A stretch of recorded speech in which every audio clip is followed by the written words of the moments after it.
Bonsoir et merci de recevoir le 19h45 de la télévision La Barry que j'ai l'immense plaisir de vous présenter. Allons d'abord au Centre international de conférence Mahatma Gandhi de Niamey où s'est déroulé cet après-midi même un panel de haut niveau sur le financement de la sécurité alimentaire au Niger. Conjointement animé par les membres du gouvernement nigérien et la Banque mondiale, ce panel est couplé au lancement de la première phase du projet modernisation de l'agriculture dans notre pays. Détail avec Adamou Soumana et Ibrahim Abdou. Le financement de la sécurité alimentaire au Niger était au centre de ce panel de haut niveau animé par les acteurs concernés qui sont les membres du gouvernement et responsables d'organisations régionales et mondiales. Ainsi, des enjeux aux perspectives en passant par les défis sur la sécurité alimentaire au Niger étaient passés au peigne fin par les panélistes durant plus d'une heure d'horloge à la satisfaction de l'assistance.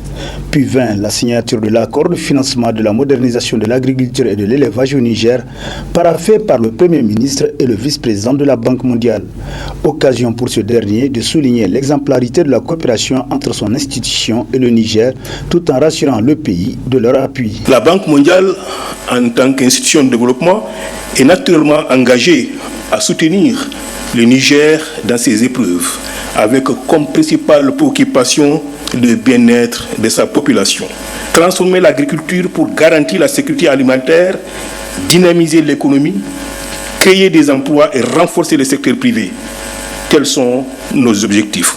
En exportant bien entendu les produits de qualité du Niger, nous pouvons également contribuer à la diversification économique du pays et faire de l'agriculture une vraie niche de création d'emplois pour donner l'espoir et l'espérance des jeunes d'aujourd'hui et ceux de demain.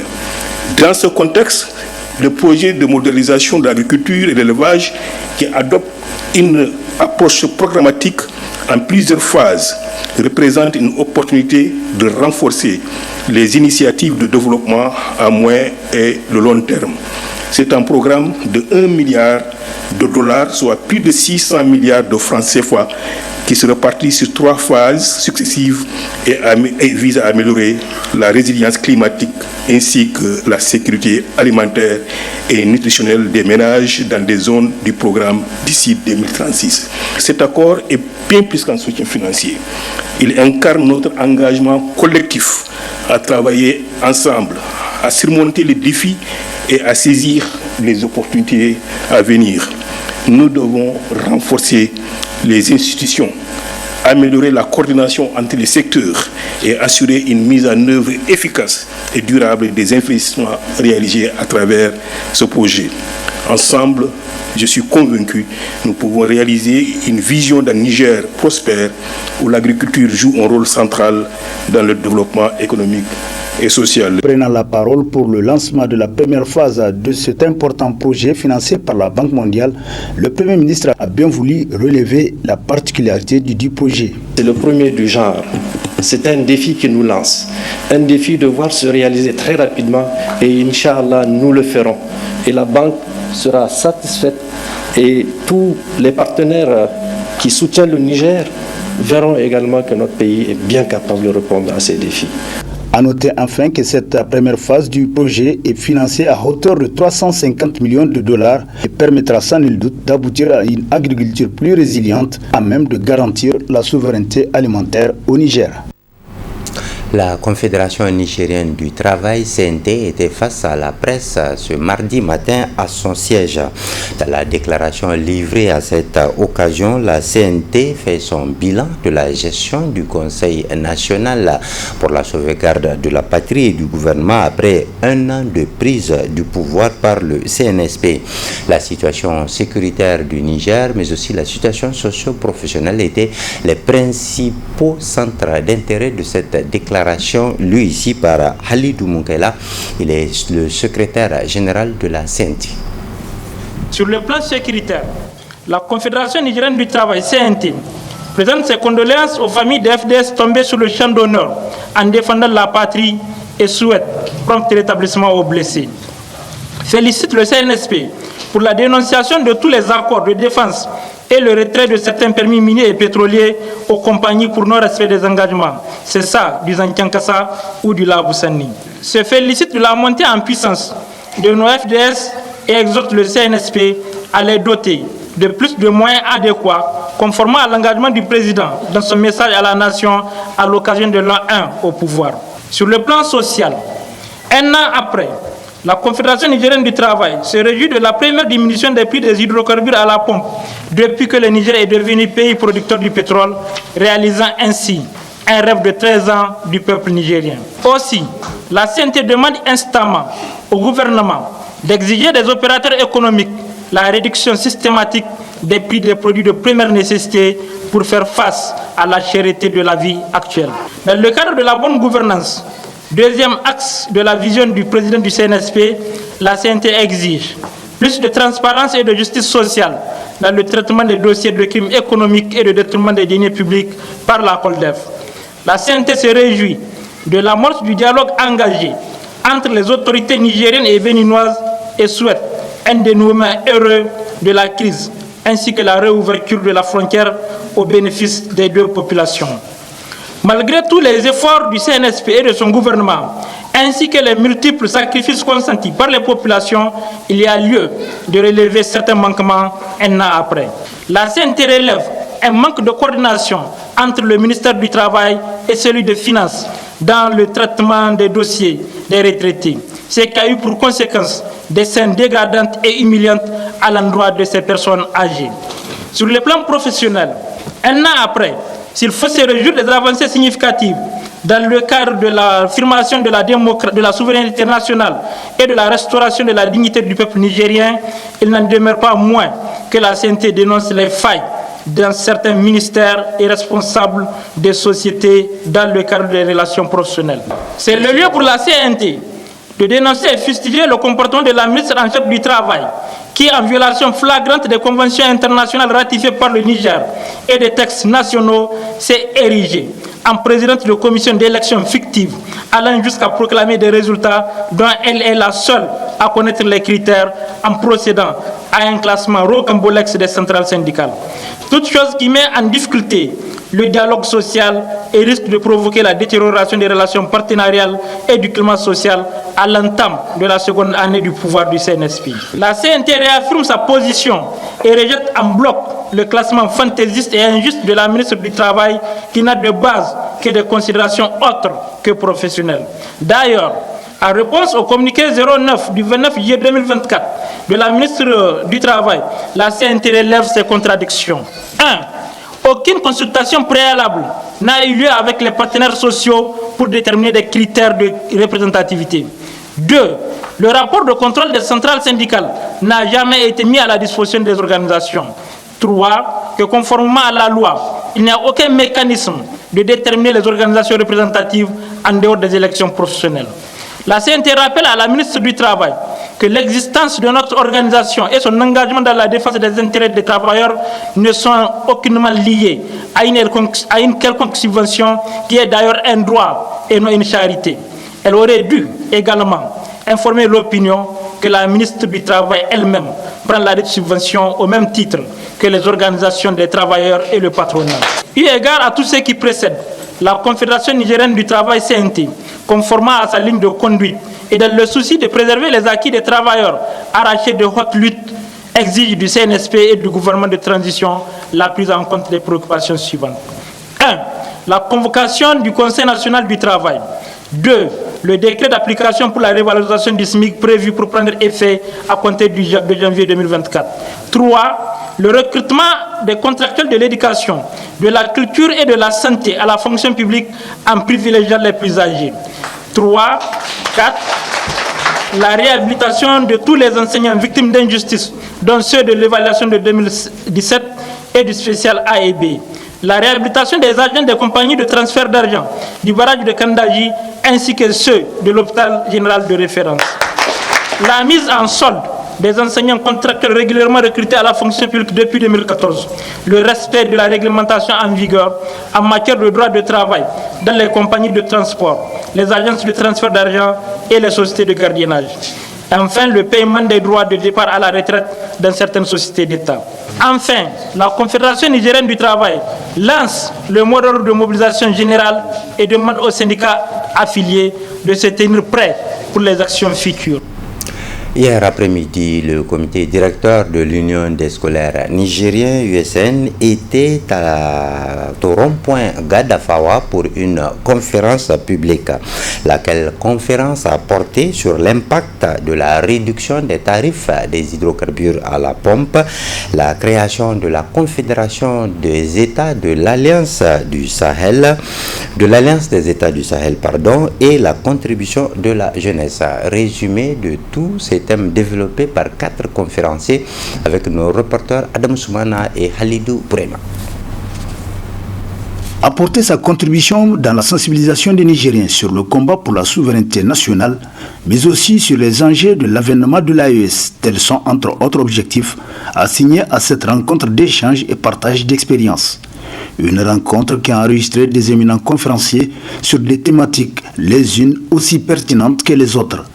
En marge de cette conférence, l'un des organisateurs nous parle de leurs attentes. Nos attentes, en tout cas au niveau du CNSP, pour après ces 1 an de pouvoir, d'abord, c'est de demander aux autres pays de l'AES, tels que le Mali et le Burkina, d'harmoniser le système éducatif. La deuxième attente que nous avons au niveau du comité directeur, nous l'avions toujours dit, il faut aller vite, il faut aller vers une indépendance énergétique. Nous avions vu quand la révolution a commencé au Niger, pour nous faire un chantage, tout de suite et maintenant, qu'est-ce qui a été fait? C'est de nous couper l'électricité.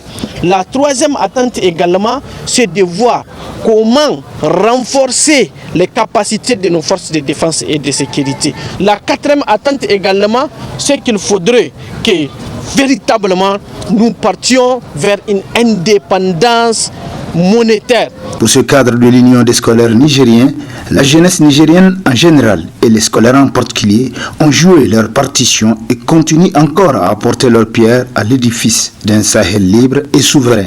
La jeunesse a joué une première partition, un premier rôle qui consiste d'abord à protéger les nouvelles autorités.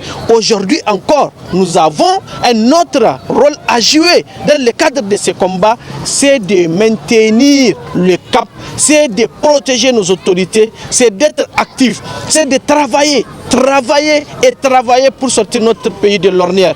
Travailler pour apprendre. Parce que lorsque notre pays ou bien nos pays qui prétendent aller au développement n'arrivent pas à avoir une jeunesse qui a de la matière grise, nous pensons que c'est un problème. La jeunesse nigérienne a montré qu'elle aime le Niger, qu'elle aime les autres espaces sahéliens, et nous allons en tout cas, nous n'allons pas courber les chines, comme on le dit, nous allons continuer les combats, nous allons continuer la résistance jusqu'à ce que véritablement ces 3 pays puissent être des pays paisibles, puissent être des pays pas émergents, mais des pays développés.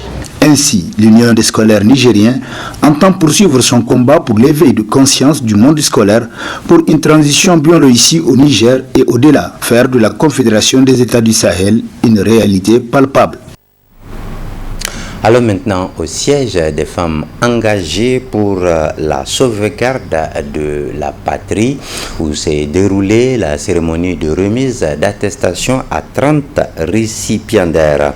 Attestation de fin d'une formation qui a concerné les techniques de séchage et de transformation agroalimentaire. Restons avec Adam Soumana, accompagné cette fois de Abdel Nasser Seydou. Entamée le 26 juillet dernier, la formation des formatrices sur les techniques de transformation agroalimentaire connaît ainsi son épilogue à travers la présente cérémonie. Une cérémonie qui se veut celle de la remise des attestations à la trentaine de femmes, mais aussi et surtout... Pour nous, c'est vraiment une journée qui rentre dans le cadre de la semaine culturelle pour l'anniversaire de l'AE. Et c'est pour nous, FESPA, de montrer pour l'anniversaire que pour nous, la refondation il faut vraiment former les femmes, il faut les doter de moyens, il faut que chaque femme ait un métier à faire. C'est pour ça qu'aujourd'hui, cette formation vient à point nommé. Et ces 30 récipiendaires, je pense bien, vont utiliser bien leur attestation et vont contribuer au développement du pays. Dans le livre Ma Vision, le président a fait du développement l'un des piliers. Ainsi, pour la présence des femmes engagées, cette action de FESPA vise l'atteinte de l'une des visions phares du président du CNSP. Pour que le développement puisse être, il faudrait que chaque fils et chaque fille du pays donne sa contribution pour vraiment un développement durable. C'est pour ça que chaque fois FESPA, à travers ces mini-programmes, essaye de former les jeunes et les femmes pour que la refondation soit une réalité. Encore une fois, les femmes engagées pour la sauvegarde de la patrie viennent de prouver à la face du monde qu'elles font de l'autonomisation de leurs sœurs leur credo pour l'épanouissement des populations nigériennes. Santé publique dans Labari Info Soir pour parler du diabète, cette maladie silencieuse qui fait beaucoup de ravages dans notre pays et dont malheureusement beaucoup ne savent pas qu'ils sont atteints. Alors comment se manifeste le diabète? Pour le savoir, suivant ce reportage de Leila Tougarba et Abdel Nasser Seydou. Dû à une consommation abusive du sucre, le diabète est une maladie qui est trop courante dans nos sociétés. Elle s'attaque très souvent aux personnes d'un âge avancé. Cette maladie fait malheureusement beaucoup de victimes. Le diabète, c'est une maladie chronique, donc il faudrait peut-être commencer par là, que c'est une maladie chronique, c'est une maladie qui évolue longtemps et dont on ne guérit pas dans la plupart des cas. Bon, disons qu'on ne guérit pas, mais il est vrai, il y a d'autres maladies, il y a d'autres formes de diabète qui sont secondaires. Il suffirait seulement de traiter la cause et puis bon voilà, on guérit. Mais pour le type de diabète chronique dont on ne guérit pas, et ça peut évoluer en consommant beaucoup de sucre. Donc le diabète peut se déclencher. Maintenant pour les autres qui ne le sont pas, c'est-à-dire qui n'ont pas de prédisposition au diabète, donc l'hyperconsommation en sucre peut aussi déclencher pendant un laps de temps, durant cette période, peut entraîner quelques bobos dans l'organisme. Ça peut toucher aussi plein d'organes. Nous avons entre autres le cerveau, nous avons les yeux, nous avons les reins, nous avons aussi le cœur que ça peut toucher. Et pour les reins, ça peut entraîner une insuffisance rénale chronique qui peut faire l'objet d'une dialyse et qui peut même conduire à une greffe donc des reins.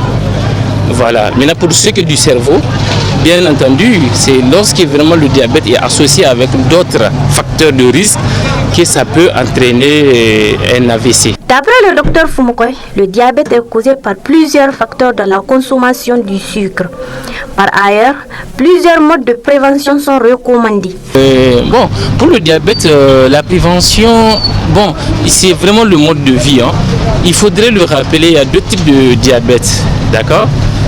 D'une manière générale, il y a le diabète type 1, là on ne peut rien, c'est une maladie de manque du sport, l'alimentation, parce qu'on mange trop gras, trop sucré. Et puis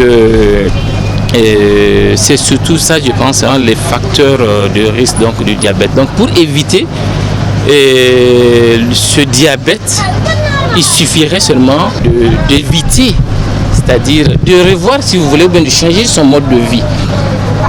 Il faut faire du sport, ne restez pas sédentaire, il faut faire du sport, il faut manger moins gras, moins sucré d'une manière générale. Évitez de prendre du poids parce que le surpoids et l'obésité constituent aussi des facteurs de risque pour le diabète type 2.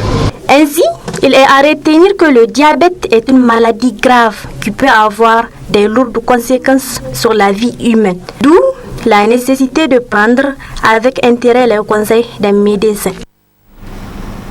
Ce journal vous sera rediffusé tout à l'heure à 22h45. La rédaction vous donne rendez-vous demain à 7h15 et à 12h45 pour d'autres nouvelles. Moi, je vous reviens jeudi à 19h45, Inch'Allah. Mais le programme se poursuit sur la télévision Labari. Tout de suite, la rediffusion de la revue de la presse avec Adam Soumana. Bonne réception et à très bientôt, Inch'Allah.